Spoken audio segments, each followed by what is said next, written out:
Welcome back. This will be the concluding lecture on unit 1, which is on equations of motion, and we will take up discussions on some on the applications of Lagrangian and Hamiltonian formulations. It covers the entire domain of classical mechanics, but before I go further, let me answer a question that was asked as to what is a saddle point, and this is the context of this question is the extremum. Can I use the board? So we have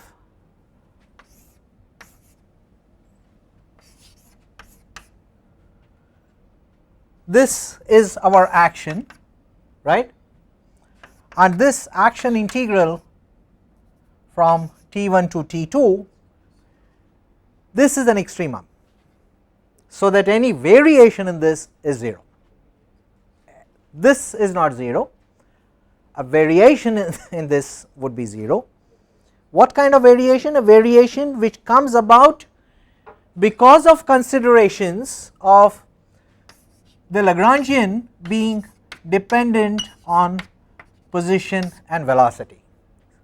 So if you take a system, you draw a phase space and you have velocity on one axis and position on the other. So these are two independent parameters, so I plot them in orthogonal coordinates, and from the start at time t1, if the system is expressed by a point in the phase space and it goes to some other point at a time t2, then if you consider any alternative paths, then with respect to variations in this path, the Lagrangian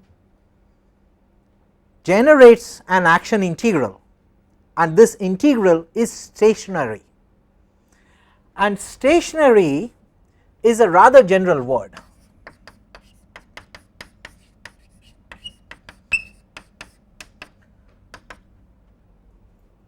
It means that the action S could be a minimum, it could be a maximum,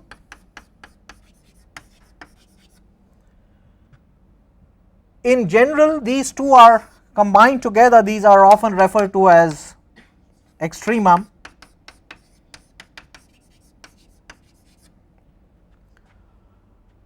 and it could also be what is called as a saddle point.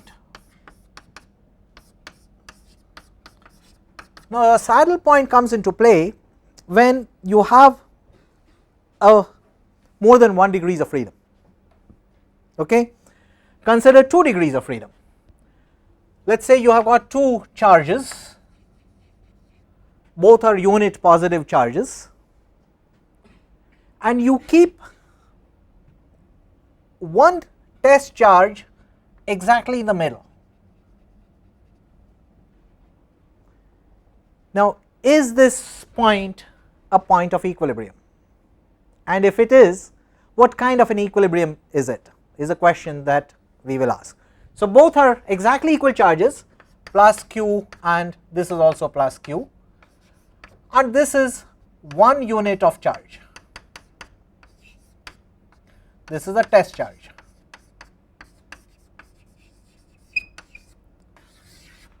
Now what is going to happen is, if it is exactly at the center and you leave the system alone, what will happen to the test charge?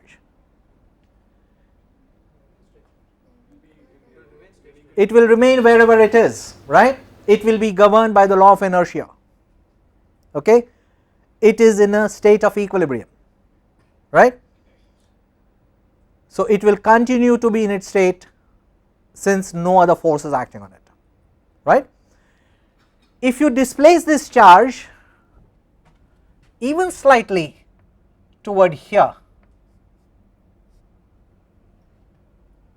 to the right, what will happen? And then what will happen? How will the What will be the dynamics? It will be sent back to the equilibrium point, right? If you move it to the left, what will happen? It will be sent back toward the equilibrium point. So any displacement along this axis will create a situation in which the test charge will tend to come back to its original point, right. So the tendency to come back to the original point is what makes this point a point of stable equilibrium, because it is an expression of stability. If you displace it to the right, there is a tendency for it to come back, right. It is an expression of stability. Now if you displace it not along the axis but along this point, along this direction, what will happen?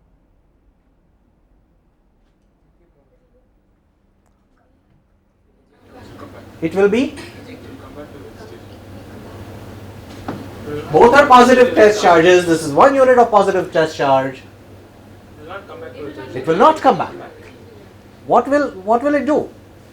It will be pushed further, okay. The horizontal components of the forces will kill each other and the vertical forces will add up, and this test charge will be sent away further and further and further and further till it is lost, right. So any displacement along this axis tends to bring it back to the original point, whereas any displacement along this point tends to push it away, right. So that is an expression of instability, or what is called as an unstable equilibrium.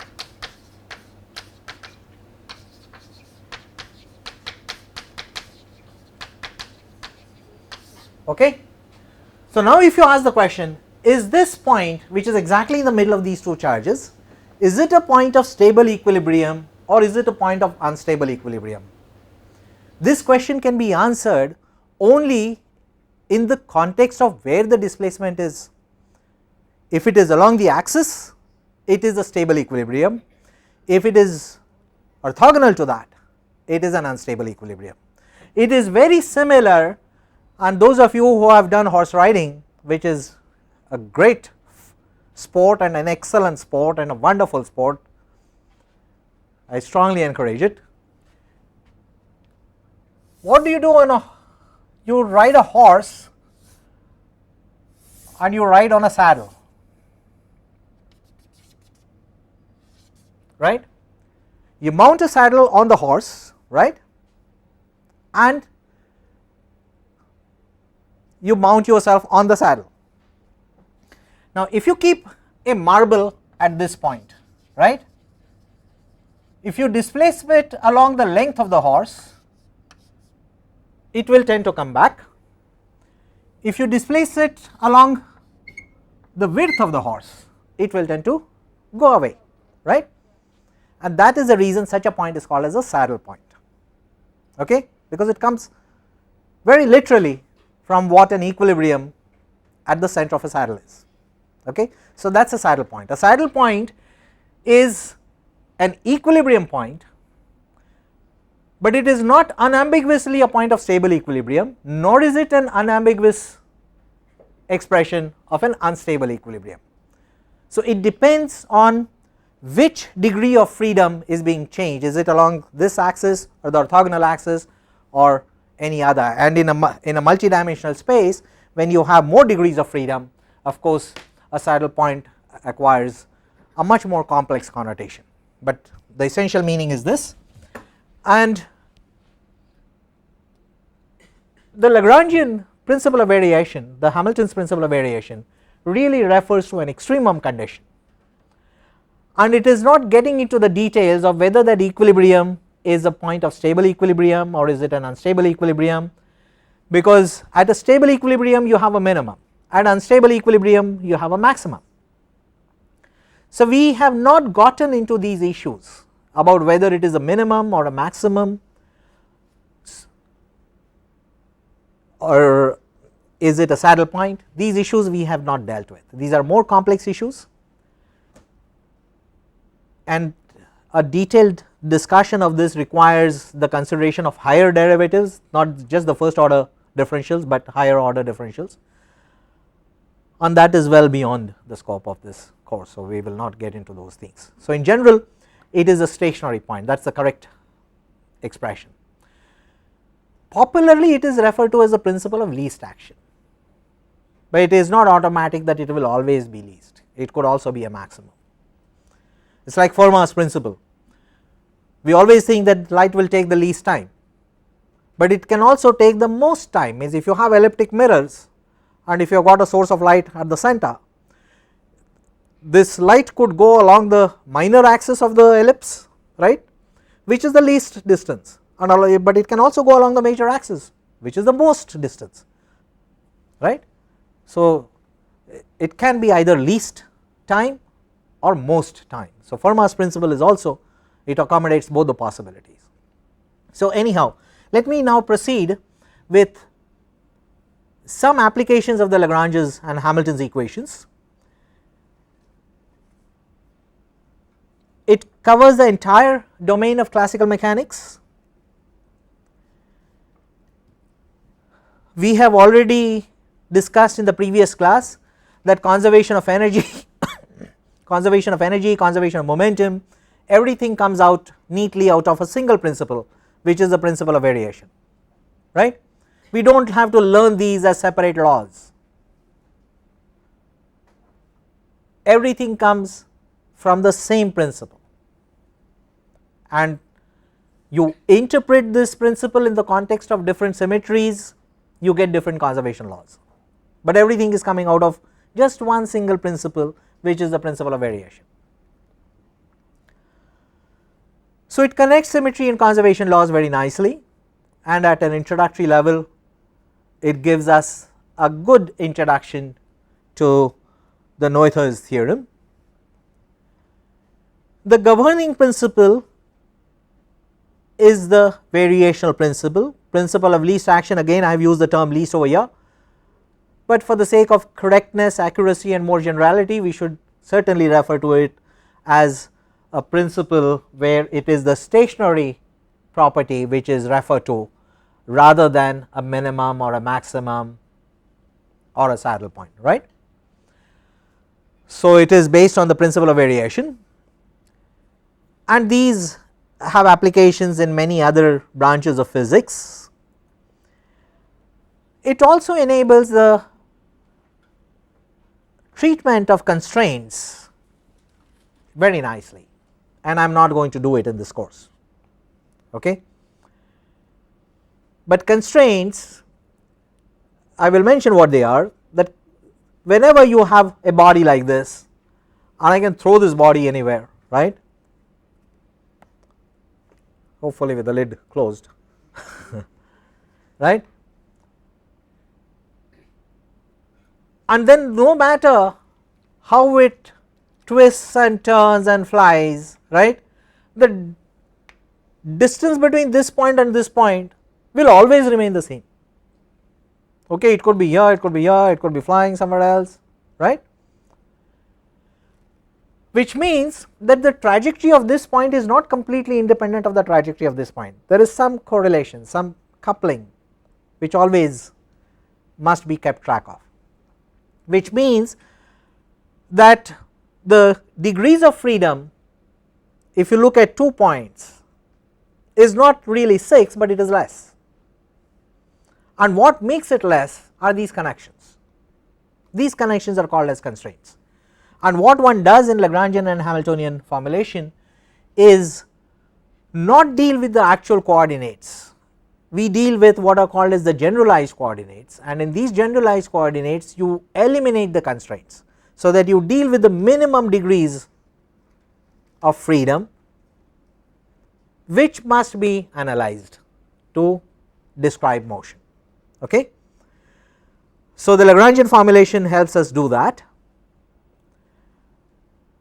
One big advantage is that if you look at this action integral, it is, what is this integral? It is the integral of the Lagrangian over time. What are the physical dimensions of action? Lagrangian is T minus V, so the dimensions of the Lagrangian are energy dimensions, right. So the dimension of action is the dimension of energy into the dimension of time.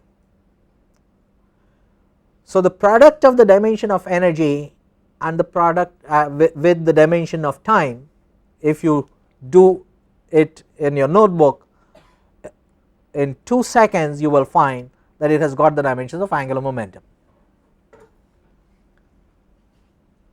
Energy times time, energy into time will have the dimensions of angular momentum, right.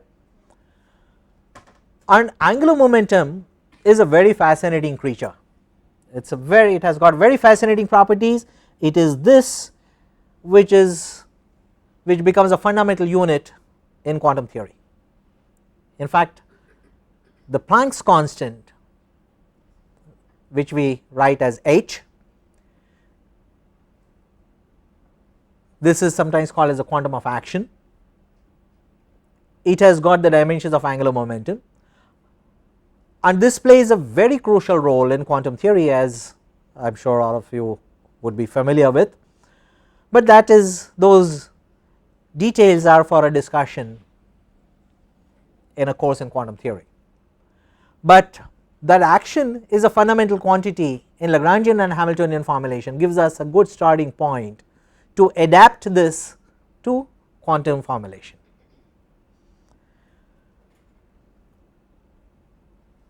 And Newtonian formulation really does not give us that strength. Newton's laws can solve all the problems that Lagrange's problems can solve, but they cannot take you easily to quantum theory. It does not mean that you can derive quantum theory out of the Lagrangian formulation. No, you cannot, because it is a different scheme altogether, and I will comment on it toward the end of today's class hopefully. It belongs to a different scheme, but this formulation is better adapted, not that it provides a platform to derive quantum theory out of it, but this formulation is better suited to build quantum theory on it. In quantum theory you will never deal with forces, you will deal with potentials, okay. So force will not come explicitly in quantum theory, it does not play a big role, potentials do. So this principle of variation in the Lagrangian and the Hamiltonian formulation provides a good starting point to build quantum mechanics, and as I have been submitting all along, that this course is aimed at undergraduate students who are getting their first introduction to mechanics. It will not deal with any advanced applications of Lagrangian mechanics or Hamiltonian mechanics. The purpose of this discussion is only to reveal this alternative formulation of mechanics, which is in fact much better than the Newtonian formulation because of some of the reasons that I mentioned. So I will just show one or two simple illustrations of how it is actually used to solve mechanical problems, okay, and we will conclude this unit with these applications. And what you see on this picture is very different kind of phenomena, right. A mother and child enjoying a swing, right. You could be listening to music, and there are some connections in all of this, because there is a common physics which runs into all of this, and this is the physics of vibrations, the physics of oscillations, okay. And these oscillations could be the oscillations of a mass spring oscillator, these could be the oscillations of a swing, these could be the oscillations in electromagnetic circuits. You can have an LC circuit, a conductance and a capacitor, okay. In biology there could be other kind of oscillations. There are market fluctuations where again some parameter is changing, market goes up, it goes down, and I do not know anything beyond it. but do not tell my wife, she already knows it.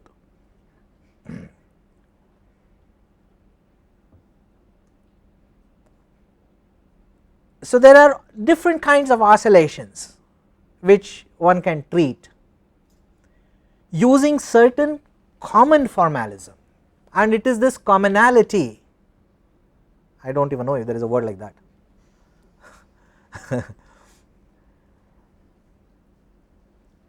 It is this commonality that we will discuss, okay? What runs across these apparently different processes, and they are of importance in classical mechanics, in quantum mechanics. You have radiation oscillators, you have molecular vibrations and atomic physics, nuclear physics, different branches of engineering, musical instruments, whatever. And the study of oscillations began with who else? The father of experimental physics, Galileo. And what he did was to observe the oscillations of the chandeliers at the Pisa Cathedral, and you would have done this experiment in your lab, perhaps with a stopwatch or a clock, and complained that it probably did not work. And Galileo did this experiment by checking his pulse, okay, because that was the clock which he had, and by checking his pulse he could detect that there is a time period which seems to be constant. Of course, we know that there are friction losses, etc., etc., so leave aside the details, but he recognized the repetitive nature of this oscillation. He was only 17 years old, so which is perhaps as old as some of you or thereabout.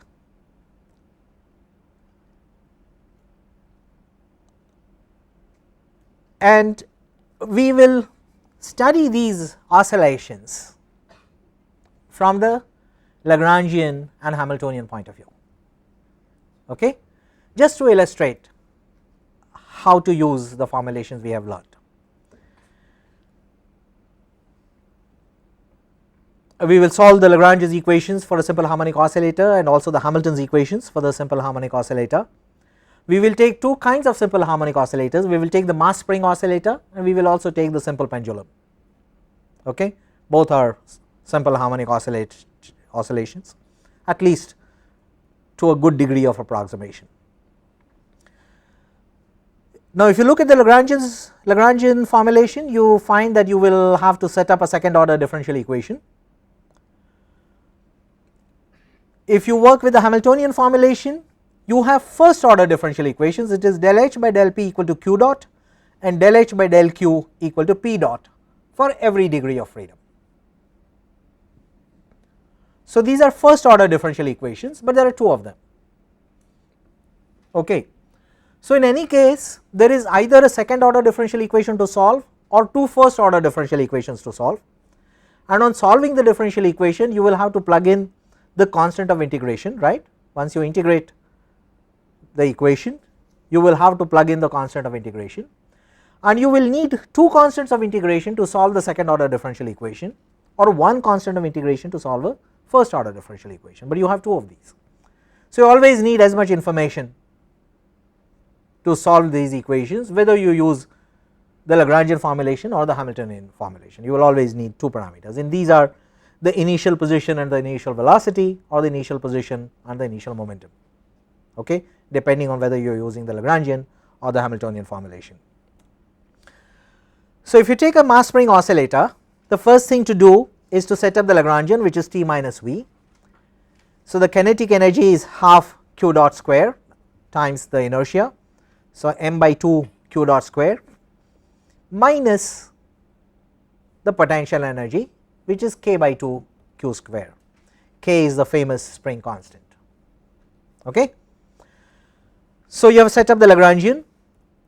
Now you you can go ahead and get the Lagrange's equation, we already have it. So all you have to do is to take the partial derivative of L with respect to Q. You get, where is the partial derivative with respect to Q? This term is independent of Q, this term depends on Q, and its partial derivative is here, right. And here you need the partial derivative with respect to Q dot, which is coming from the derivative of the kinetic energy with respect to the velocity. So it is m by 2 times twice Q dot, the factor 2 cancels in both the terms, and what you have is minus kq equal to m times q double dot, right. What is that? Mass times acceleration being the force is always proportional to the displacement q and always directed toward the equilibrium point. The proportionality is the spring constant, and this is just the Newton's equation for a simple harmonic oscillator. You have already done it, okay. But we got this equation not by invoking the principle of causality of Newtonian mechanics, but we got it by solving the Lagrange's equation, okay. So the approach is different, the result will have to be the same, it better be the same. You do not want to run into any conflict in your results. So both the Newton's equations as well as Newton's equation as well as the Lagrange's equation are second order differential equations, and the rest of the analysis will proceed exactly the same way as the Newtonian formulation does. You will have to plug in the constants of integration, you will have to provide the initial conditions, because if the mass spring oscillator is oscillating like this, then depending on when you start the oscillations and at what velocity you launch these oscillations, the actual solutions will be different. So those initial conditions will have to be plugged in. This was discovered also empirically by Robert Hooke, who was a contemporary of Newton, and he got it by observations on various elastic materials. So this is famously known also as the Hooke's law.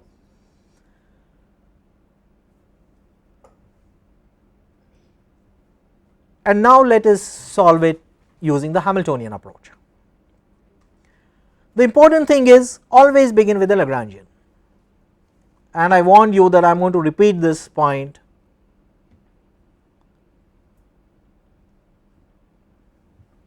That you must always begin with the Lagrangian. So you set up the Lagrangian,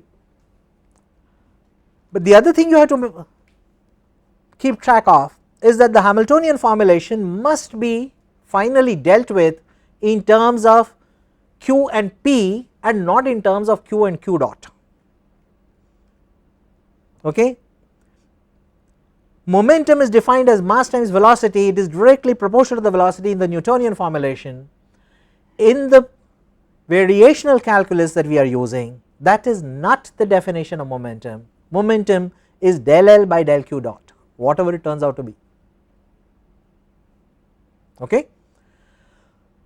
So we can set up the Lagrangian, and since we have to set up the Lagrangian, we must obviously write an expression in terms of the velocity, because that is what in terms of which the Lagrangian is defined. So you cannot avoid velocity in writing the Lagrangian, but having done so, you must carry out subsequent transformations of that term and write it in terms of momentum by getting the momentum as a partial derivative of the Lagrangian with respect to q dot.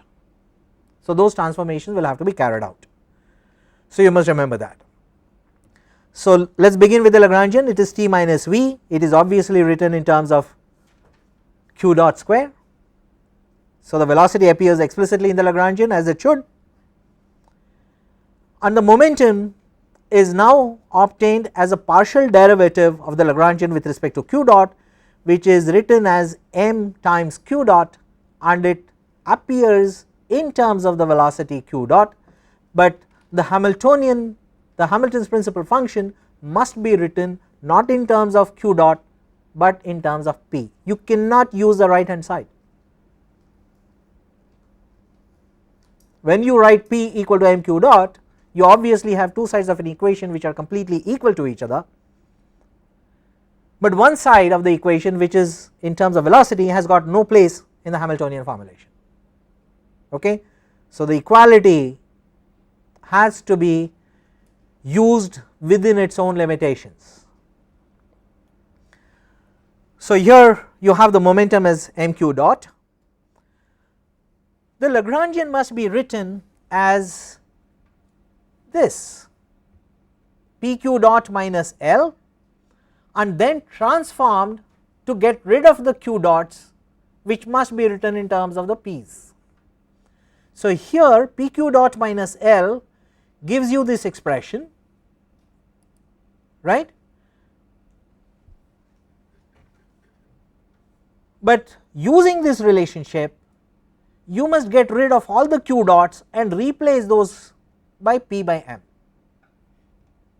The Hamiltonian can be written only in terms of q and p.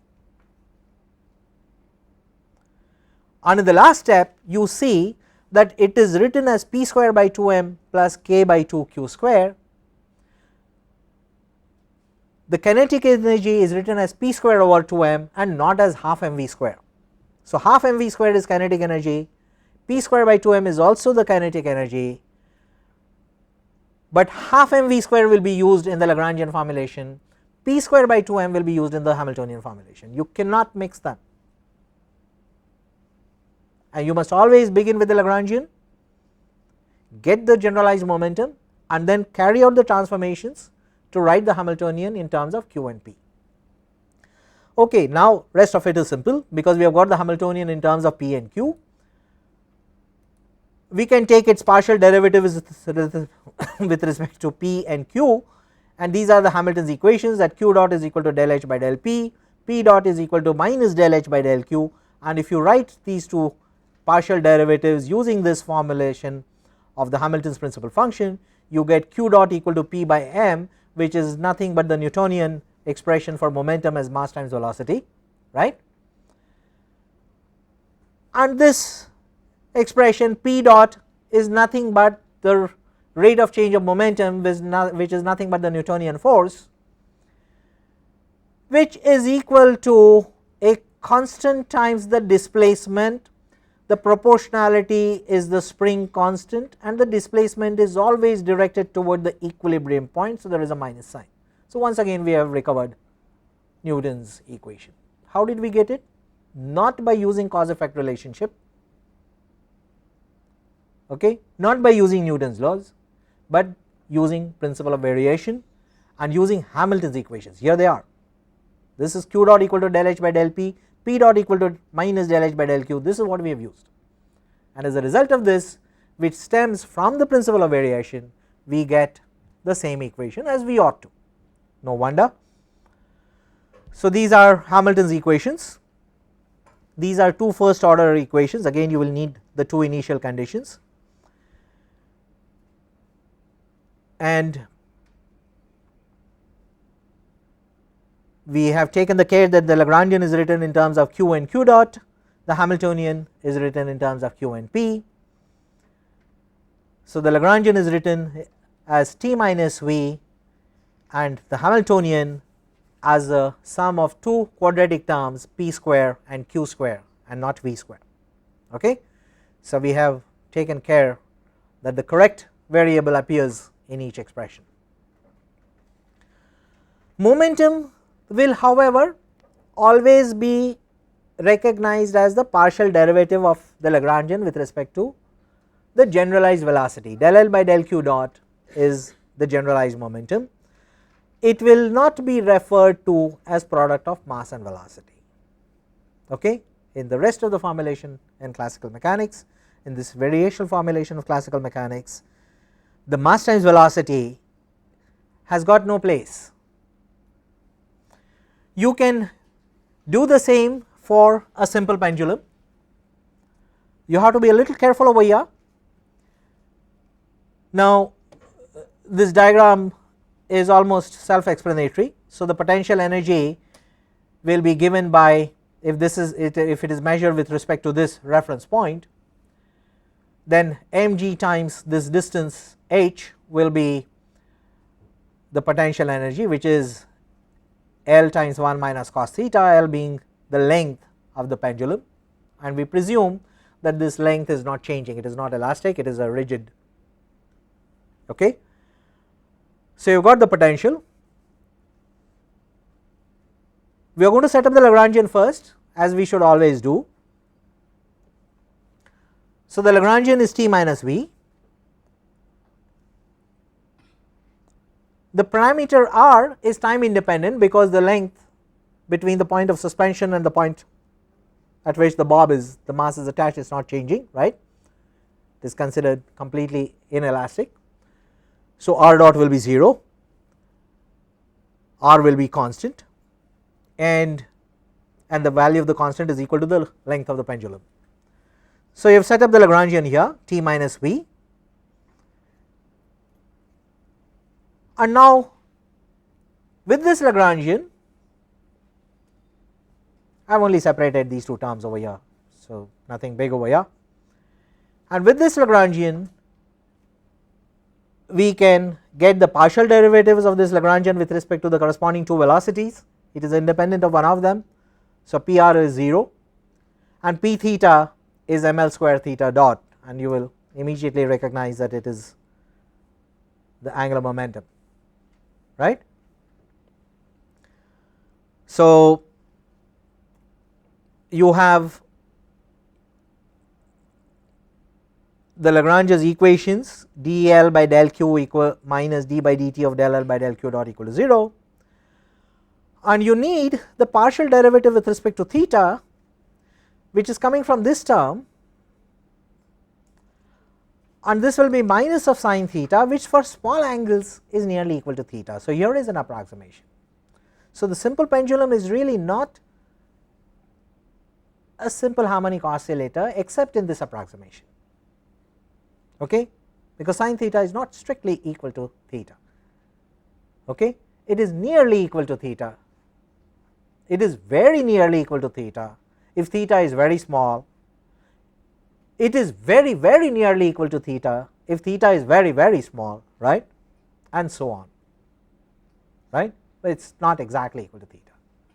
In fact, it is an infinite series and you have got higher powers of theta, and for small theta these higher powers of theta become progressively small and you can throw them off, you can ignore them, you can say that okay, they are so tiny that I need not worry about it.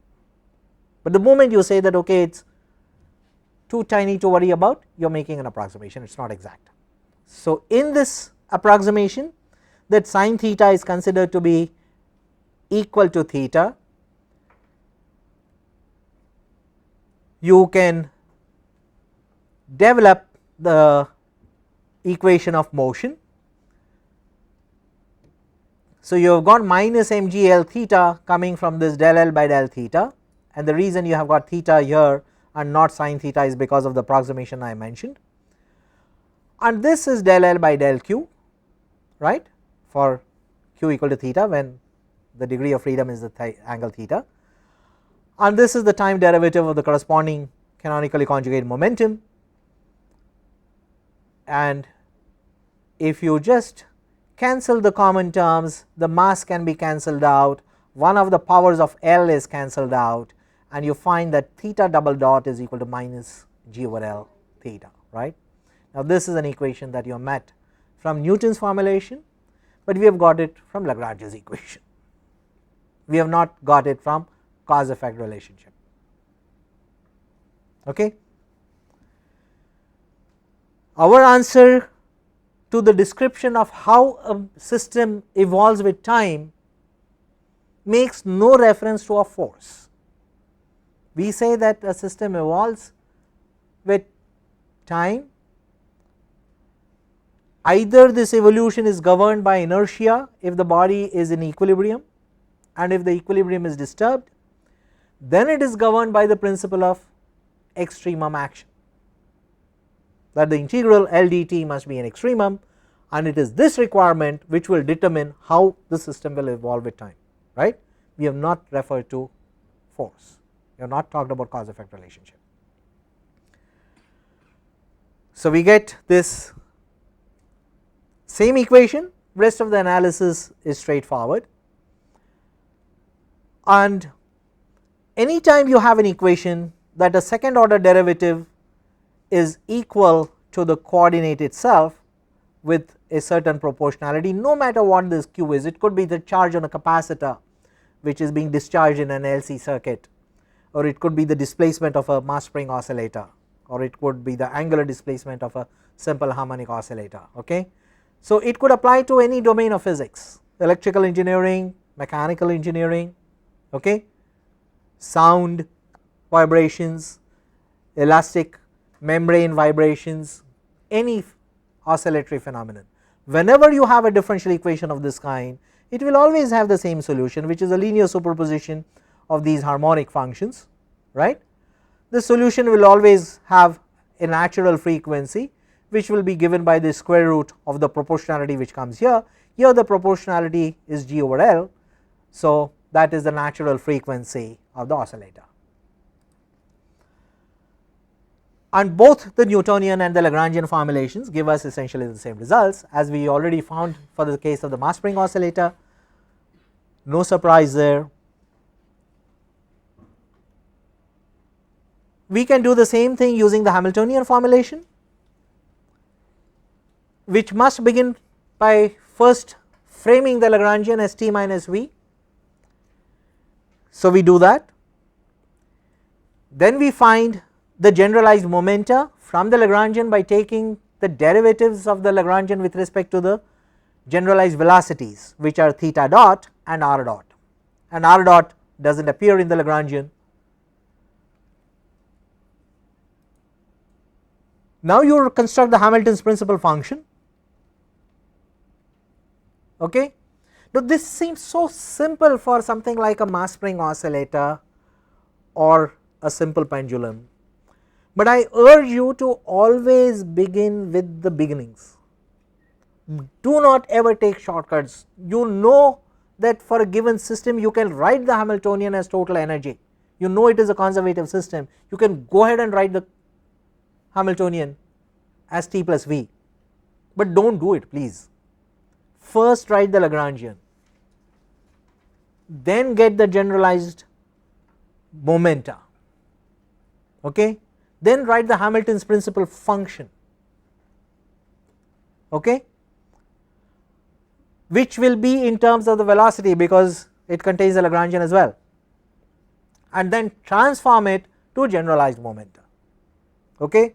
There are these 3-4 steps which might seem so needless if you know how to construct the Hamiltonian for a conservative system as t plus v. Do not do it. Always write the Lagrangian and go through this 1, 2, 3, 4 steps. It is a good habit and you will find it extremely useful when you do quantum theory. Okay? Because in quantum theory, when you set up the Schrodinger equation, you have to first compose the Hamiltonian, and this is the way you compose the Hamiltonian. Okay?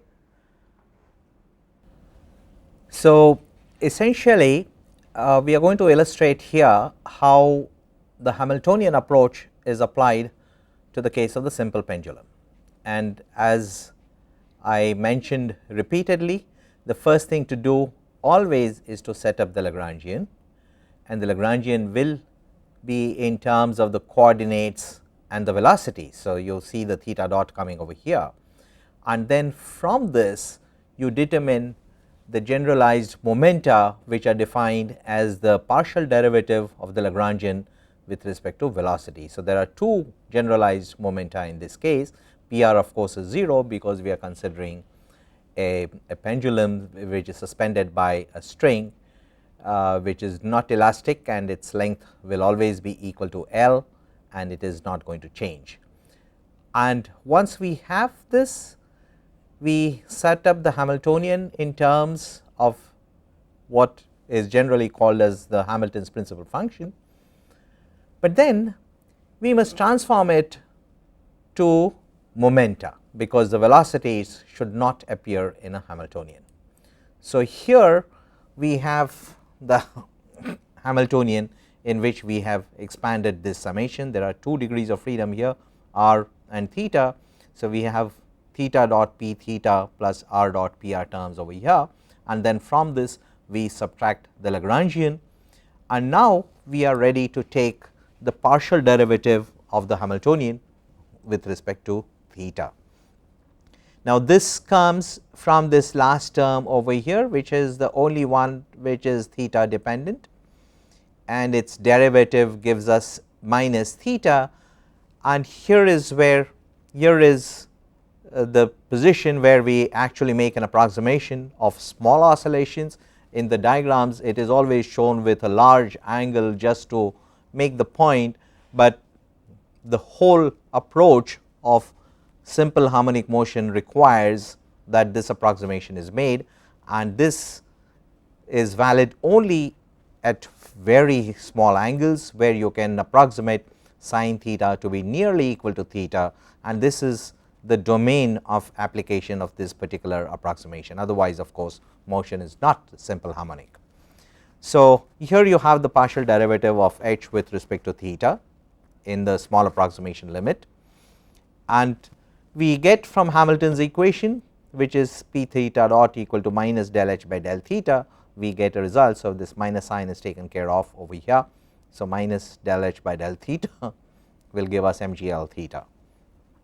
Subsequently, we already know that the generalized momentum is also given, this is how we obtained it in the first place, which is the derivative of the Lagrangian with respect to the velocity.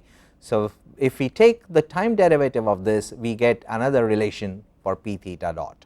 So, let us do that, and we will get p theta dot equal to ml square, of course is constant. So, we get p theta dot equal to minus ml square theta double dot, and from this equation we know that p theta dot is equal to mjl theta. So, using these two relations we get the relation, we get the result that the second time derivative of theta is proportional to theta itself, and the proportionality is g over L and is always directed toward theta equal to 0, which is the equilibrium point.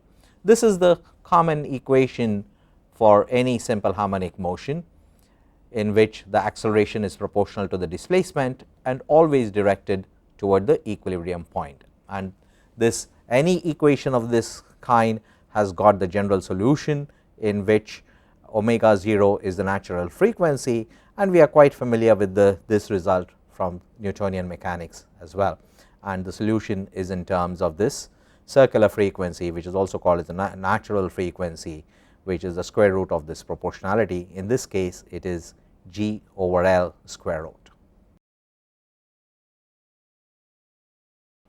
And we find that all the three formulations of mechanics, Newtonian mechanics, Lagrangian and Hamiltonian formulations, they give us essentially the same results.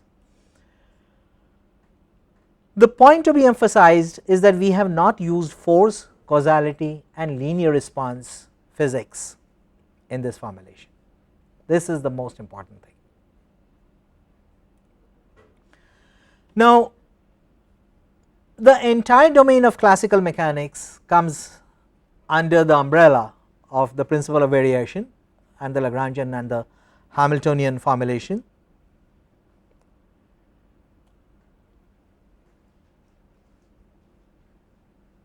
They all have a common premise, just like Newton's formulation. The original problem that we defined categorically, that the problem is in mechanics is to give an unambiguous interpretation to the mechanical state of a system. How do you characterize it, and how does this evolve with time? That is the problem. Okay, we learned how to formulate this problem and then how to solve it. We agreed that a system is characterized by position and velocity, or position and momentum equivalently, and their rate equations give us the equation of motion. The only difference was that in Lagrangian formulation we expressed it not in terms of position and velocity, but as a function of position and velocity, the Lagrangian being the function of q and q dot. In Hamiltonian formulation we wrote it as a function of position and momentum, which the Hamilton's principal function is, right. Now, naturally all this assumes that the information about position and velocity can be obtained. If it cannot be obtained, where do you go? And where do you get this information from? Who is going to give this information to you? Is it going to be given to you by the person who sets up a question paper in an exam, that okay, this is the position and this is the velocity? If nobody does so, what are you going to do to get position and velocity or position and momentum? You need it to characterize the mechanical state of a system. So you will have to conduct some experiment to get this information, right? So you do some experiment, you carry out a measurement process, you measure the position, record it, say that okay, this is my position. Then you do another experiment, record your momentum and say that this is my momentum. And now if you come back and repeat your measurement of position, what if the answer has changed? You can't use the previous answer. And why should this answer be superior to the one? If you think it is better, do it a third time. Or what if you get a different answer the third time? How? What will you do? Right? So you have only made an assumption that repeated measurements of position and velocity will always give a consistent acceptable result which you will use to characterize the mechanical state of a system. That is an assumption, you never tested it, and only an experiment will test it. Okay. Now this is the central problem in mechanics.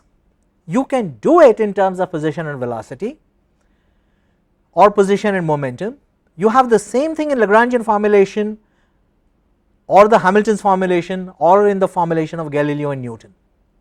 But all of this, all of these three formulations are based on an assumption that you never tested. You always assumed. If you repeat a measurement, you do not know what is going to be the outcome.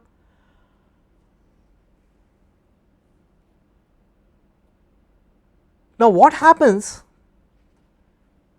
is that repeated measurements do not give the same results, because when you make a measurement of position you will get an answer. It is not that you will not get an answer, you do get an answer. Then you measure the momentum, you will get an answer. It is not that you will not get an answer. Okay. But if you keep repeating it, if you keep getting different answers, then it means that these two parameters, position and momentum, cannot be used to characterize the mechanical state of a system. Okay. And this is the essential content of what is called as the Heisenberg's principle of uncertainty, that position and momentum cannot be determined simultaneously and accurately. More accurately, this principle is sometimes enunciated as by saying that a dog does not bark and bite at the same time. Okay. If he barks, he cannot bite. Okay. If he bites, he cannot bark. Okay. So certain things are not simultaneously possible. If you measure position, you will get some answer, but this measurement of position will end up disturbing the position, disturbing the momentum in a certain way on which you have no control. And this obviously means that you cannot base your scheme of mechanics on the notion that a point in phase space represents the state of a system, and then talking about the evolution of this system as the trajectory that the system will follow in the phase space, such that it is governed by the principle of extremum action or by Newton's cause of effect relationship, becomes irrelevant. You cannot use it. You need a completely new approach, and it is important to note that the new approach is not required on account of the Heisenberg principle, okay, because how you put this idea across is important. It is rather that since simultaneous measurements of q and p are not compatible, a mechanical system cannot be described by q and p, and as a result of this the Heisenberg's principle comes into play. So the Heisenberg principle is not of course the cause, it is just a principle, okay. It is an expression of the fact that simultaneous measurements of q and p do not provide excuse me, do not provide consistent accurate values on repeated measurements. So of course where do we go? We started by describing the mechanical system by q and p, and now we say it is not possible. So we need a completely different approach, and then this different approach comes in quantum theory, which is of course not the subject of this course, but what one does in quantum theory is that you describe the system by what is called as a state vector in a Hilbert space. Now I have written a symbol for a vector in the Hilbert space. What goes into the symbol? There is a blank space. How do you characterize this vector space? What labels will go into it? And these labels will be called as good labels or good quantum numbers, okay. And what can give us good quantum numbers? Measurements that you can carry out on the system, but only such measurements which are compatible with each other, so that measurement of one does not disturb the measurement of the other, because if it does, it is of no value, right. If the measurements are not compatible, like position and momentum, they cannot be used as good quantum numbers or good quantum labels. So you need what is called as a complete set of compatible observables, and in quantum theory these observables are quantized, so they are expressed in terms of operators. This is the subject of quantum theory, and then the equation of motion which governs the evolution of this state vector is the Schrodinger equation, that the state vector evolves with time. And how do you describe it? By giving its time derivative, right. So the time derivative of the state vector is given by this equation, which is the Schrodinger equation. So this describes the evolution of a mechanical system, and this is obviously not the subject of this course, but quantum theory will begin from this point, and we conclude this unit on the equations of motion by summarizing the main things that we have learned, and this is obviously the last slide for today's class. That our understanding of equilibrium comes from Galileo's experiments, in which he identified the complete equivalence between the inertia of rest and the inertia of motion. You remember the experiment I described about a person dropping balls from the top of the mast of a ship, and it falls at the same place whether the ship is docked or it is in motion at a constant velocity, right. So the recognition of the equivalence between the state of rest or of uniform motion is the Galilean principle of inertia. It enables you identify an inertial frame of reference as a frame of reference in which motion is self sustaining. Departure from equilibrium we understood from Newton, who explained that departure from equilibrium expresses itself as a change in momentum at a rate which is dp by dt, and I can't help reminding you once again that dp by dt is so easy for us to talk about because we have learnt calculus, and there was no calculus that Newton had learnt. He invented calculus, nobody ever taught him calculus, he invented it. He was only 21, 22 years old at that time. And Newton then explained the departure from equilibrium in terms of this linear response relationship, acceleration which is the response to this cause, and this relationship is linear. The linear constant of proportionality is the inertia, right. And then we found that an alternative principle which has nothing to do with force, which has nothing to do with linear response, which is based on the principle of variation, on the calculus of variation, on the principle of extremum action, right, provides us alternative formulations of mechanics which give us essentially the same results, but in a much more compact way and much more beautiful way, which are nicely adapted to quantum theory, and you can learn the connections between conservation and symmetry principles much more lucidly from this alternative formulation. And this comes from Lagrange and Hamilton, and then you get the equations of motion which are named after Lagrange and Hamilton.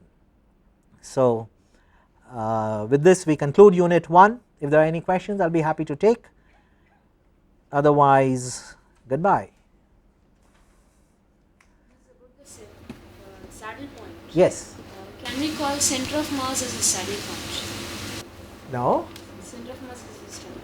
No. No. Or Center of mass is a completely different property. Center of mass is a geometrical property. Okay. If you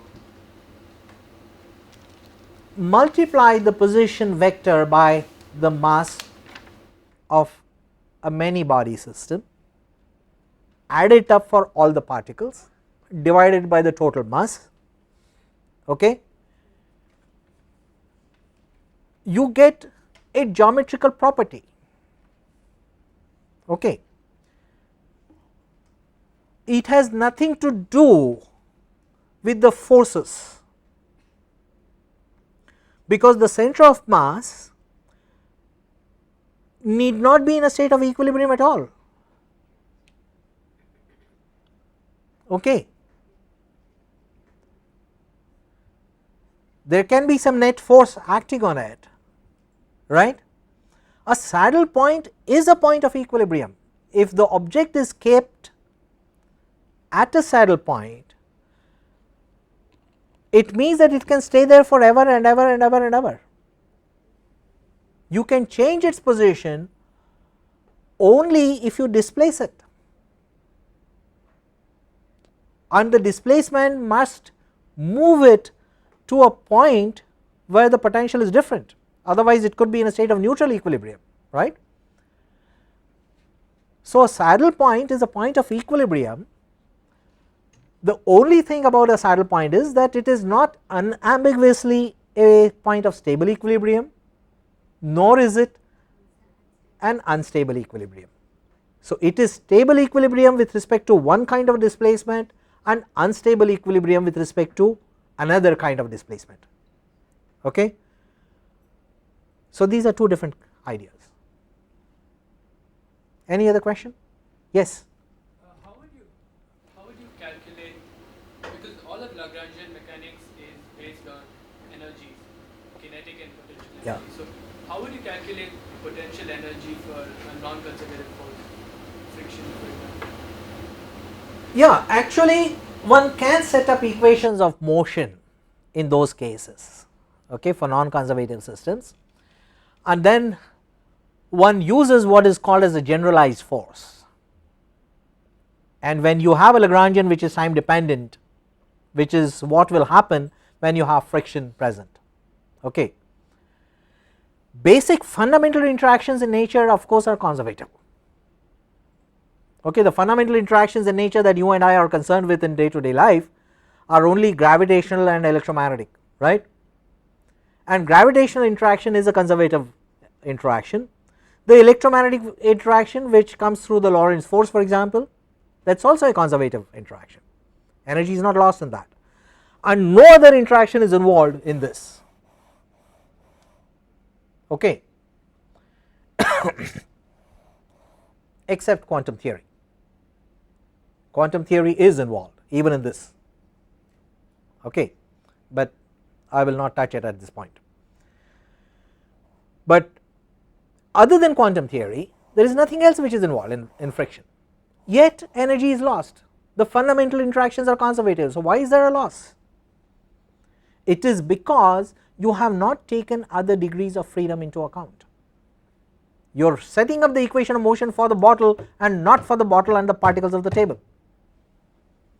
okay. So a closed system in which you take into account all the degrees of freedom will be necessarily conservative. which is what this formulation is meant for. Okay. And just the way in Newtonian mechanics you can still write equation of motion even if you do not take all the other degrees of freedom into account, by fudging for them by what you call as a frictional force, and it is by no means an exact force, it is by no means a fundamental force. Any force in physics is made up of only the fundamental forces, and frictional force is not a fundamental force, right, and the fundamental interactions are conservative, right. So, it is only because you have not taken into account all the degrees of freedom that friction comes into the play. So, you can fudge for it in Newtonian mechanics by writing a frictional force proportional to the velocity, for example, as you often do in viscous medium, for right. So, one can do that in Lagrangian formulation also, and then you will have terms which will contain such a force which is sometimes called as the generalized force, but I will not deal with those things. We have always confined our discussion to closed systems in which all the degrees of freedom are taken into account. If I were to take the table and the bottle as one system, then I would have taken into account all the. You would, but to take into account friction, you will have to take into account not just the table and the bottle, but every particle of the table and every particle of the bottom of this bottle, and then write all the detailed pair interactions, and before you solve that equation I would be long dead, right. And since you do not want to do that, you fudge it.